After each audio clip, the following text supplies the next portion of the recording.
নমস্কার বন্ধুরা, এই ইউটিউব চ্যানেলে জানাই স্বাগতম। গোটা ভারতবর্ষ জুড়ে চলছে 2024 সালের লোকসভা ভোট। আর এই ভোটের মাধ্যমেই নির্বাচিত হয় দিল্লির গদি, অর্থাৎ ভারতের প্রধানমন্ত্রী সহ সমস্ত কেন্দ্রীয় মন্ত্রীদের নির্বাচিত করা হয় এই লোকসভা ভোটের মাধ্যমে। তাই আপনারা বুঝতে পারছেন যে এক একটি লোকসভার আসন কতটা গুরুত্বপূর্ণ এক একটি দলের কাছে। তো বন্ধুরা, আমরা বেশি কথা না বাড়িয়ে আমরা এই ছোট্ট ভিডিওটির মাধ্যমে জেনে নেব যে পশ্চিমবঙ্গের 42 লোকসভা আসনের মধ্যে একটি গুরুত্বপূর্ণ আসন বসিরহাট। এই বসিরহাট, বাদুরিয়া, হারোয়া, মিনাখা, সন্দেশখালী, বসিরহাট দক্ষিণ, বসিরহাট উত্তর, হিঙ্গলগঞ্জ, এই 7টি বিধানসভা নিয়ে গঠিত বসিরহাট লোকসভা কেন্দ্র। আমরা দেখে নেব জনমত সমীক্ষা অনুযায়ী 2024 লোকসভা ভোটে এই বসিরহাট কেন্দ্রে কোন দলের প্রার্থী জিততে চলেছে।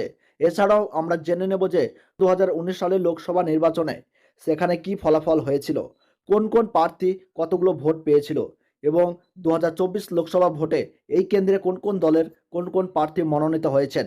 বিস্তারিত জানতে ভিডিওটি শেষ পর্যন্ত দেখবেন এবং চ্যানেলটিতে নতুন দর্শক হয়ে থাকলে অবশ্যই চ্যানেলটি সাবস্ক্রাইব করে রেখে দেবেন এইরকম ধরনের গুরুত্বপূর্ণ ভিডিও পাওয়ার জন্য। তো বন্ধুরা, 2024 সালের লোকসভা ভোটে বসিরহাট কেন্দ্র থেকে তৃণমূলের প্রার্থী হিসাবে মনোনীত হয়েছেন হাজী নুরুল ইসলাম, এবং বিজেপি প্রার্থী হিসাবে মনোনীত হয়েছেন রেখা পাত্র, এবং সিপিএম ও কংগ্রেসের তরফ থেকে যৌথভাবে মনোনীত হয়েছেন নিরাপদ সর্দার। এছাড়াও এই গুরুত্বপূর্ণ কেন্দ্রে আইএসএফ এর তরফ থেকে প্রার্থী করা হয়েছে মোহাম্মদ সাইদুল ইসলাম মোল্লাকে।